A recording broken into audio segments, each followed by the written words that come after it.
Hello दोस्तों, ओम नमः शिवाय।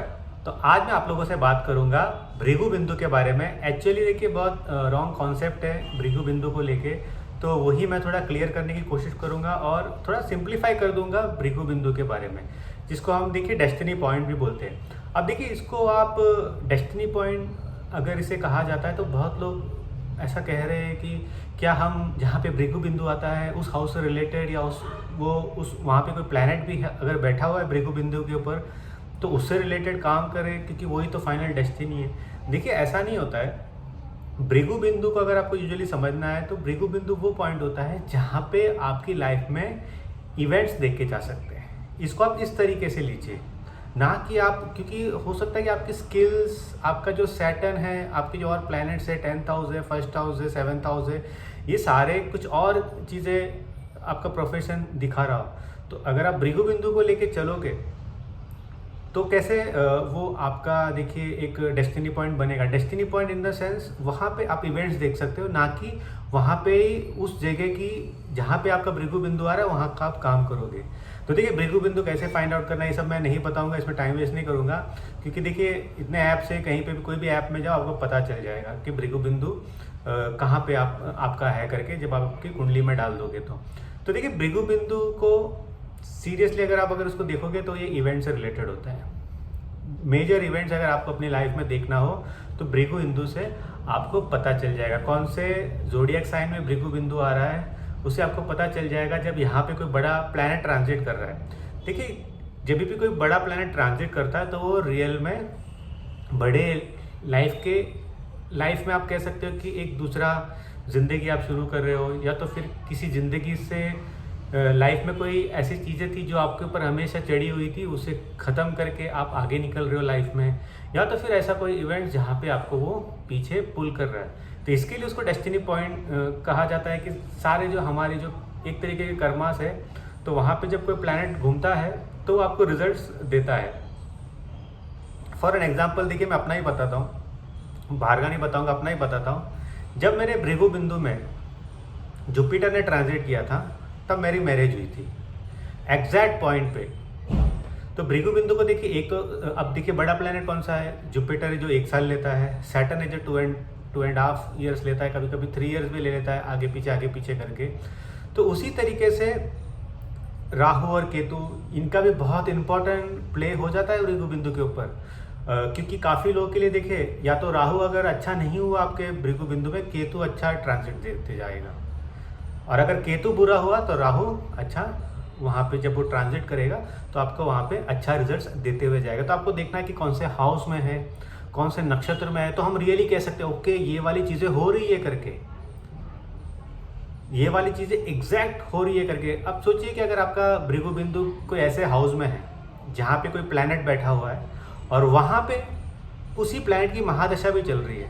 फॉर एग्जाम्पल जैसे मैं अपनी अगेन बात कर लेता हूँ, जैसे कि मेरे जो प्लैनेट में वीनस बैठा हुआ, जो जोडियाक में मेरा वीनस बैठा हुआ था, उसी जोडियाक में मेरा भृगु बिंदु भी था, और जब जुपिटर मेरे भृगु बिंदु के ऊपर से ट्रांजिट किया तो उसने मुझे मैरिज लेके आया, और मैं जो कि वीनस की महादशा भी मेरी चल रही थी, तो इट्स ए कंपल्सरी कि मेरी मैरिज होनी ही थी वहाँ पे। तो इतनी सिंपल सी बात थी, तो यही चीज़ आपको भी समझना चाहिए।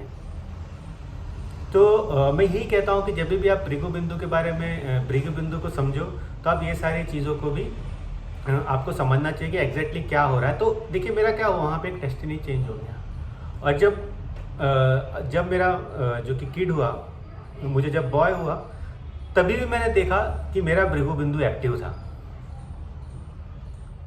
और सबसे मेरा जो बुरा एक फेज चल रहा था जहाँ पे मुझे लग रहा था कि सब कुछ खत्म हो गया, मेरी लाइफ में कुछ है नहीं, अभी नहीं काफ़ी साल पहले की बात है, काफ़ी टाइम हो गया इसको, आप कह सकते हैं कि डेकेड एंड ऑफ हो गया है, यानी कि 15 साल पहले की आप अगर बात कर ले, वहाँ पर भी मेरा जो भृगु बिंदु था वहाँ पे केतु ट्रांजिट कर रहा था। तो वो टाइम पीरियड मेरे लिए काफ़ी मुश्किलों भरा था, बट जुपिटर के ट्रांजिट ने मेरे, आप कह सकते हो कि उसने एक मेरे लाइफ में चेंज लाया।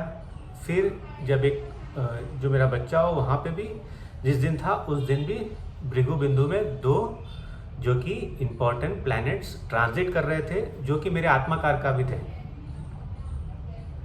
आत्माकार का जो उस नक्षत्र का जो लॉर्ड है वो मेरा आत्माकार का है, और वही आत्माकार का वहाँ पे ट्रांजिट कर रहा था। देखिए, मैं अपने चार्ट के बारे में आपको ज़्यादा नहीं बता सकता हूँ, थोड़ा बहुत मैंने आपको बताया है।